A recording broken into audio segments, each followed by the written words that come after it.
morning. Do you guys ever have trouble sharing your toys and stuff? No, not you guys. Well, I have a story by an Irishman named Oscar Wilde about a selfish giant who had trouble sharing. And he lived in a small village, and he had a beautiful garden. He was very wealthy, and he had a house surrounded by an ancient garden that had the most wonderful flowers and fruiting trees. And one day that giant had to leave, and he was gone for 7 years.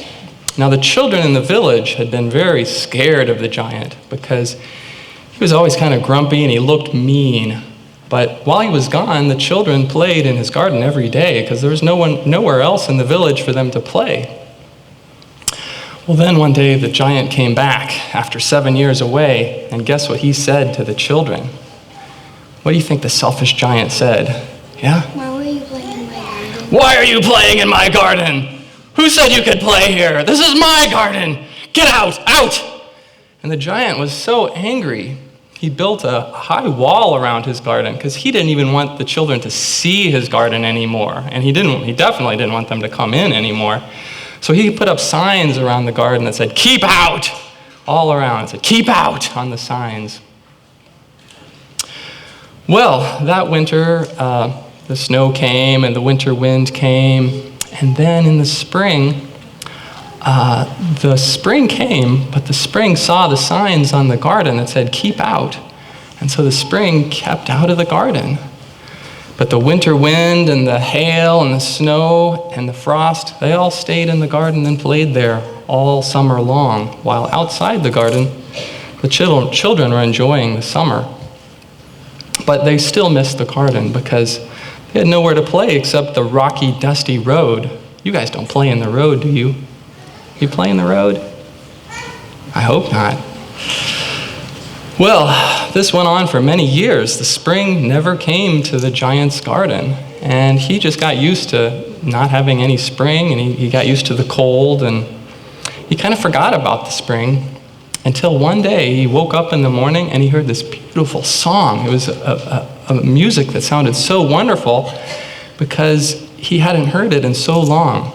It was a bird that had come into his garden and was singing there, and it sounded so wonderful since he hadn't heard it for so many years. So he got up and he looked out his window, and what do you think he saw out in his garden? A bird. There was a bird there singing, and the trees were all blooming, and they had fruit on them. And in every tree, there was a little child that was playing there, swinging in the branches. Well, the giant's heart melted when he saw this, and he became so happy that his garden was blooming again and that the children were having so much fun that he forgot to be selfish. And then he saw in the far corner of his garden, there was one tree that was still in wintertime. It was still surrounded by snow, and there were no fruit or flowers on its branches. And under the tree stood a little boy, and the little boy was crying because he was too small to reach the branches.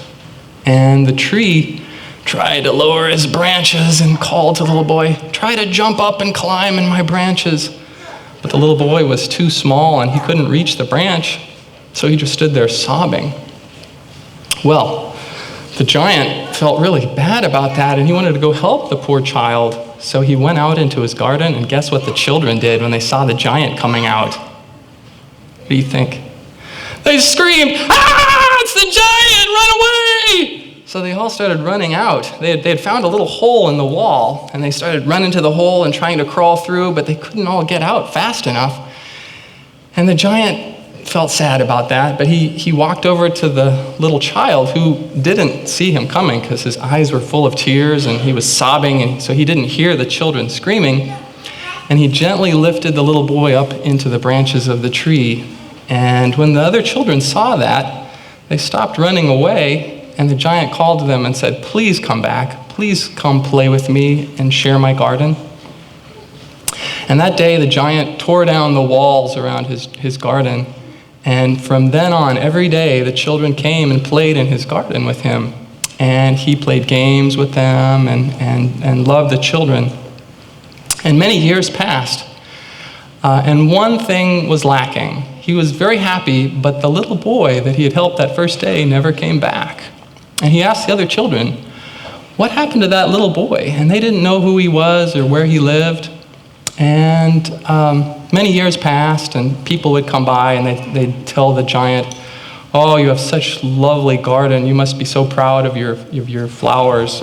And the giant would say, well, I love my flowers, but the most beautiful flowers of all are the children that come to play here.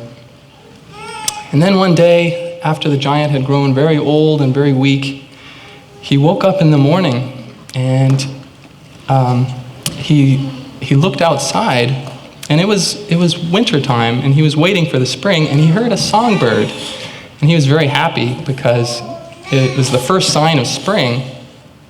He looked out into his garden, and it was all covered with snow, and the trees were still locked in the icy grip of winter, except in that far corner of the garden where the little boy had stood years before. The little boy was there again, and that tree was blooming with flowers.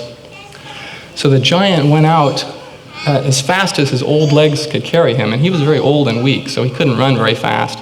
He was still wearing his pajamas because he was in such a hurry. But he ran out to the little boy, and he saw that the little boy was hurt on his hands and his feet.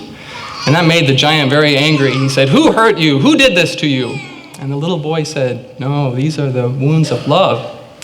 And the giant fell down in awe in front of the giant. And the little boy said, you have shared your garden with me and with all the children, and because of that, now I will share my garden with you, and you can come play with me. And later that day, when all the children came to the garden to play, they saw the giant lying alone under the tree, very still and serene, covered with flowers that had fallen from the tree.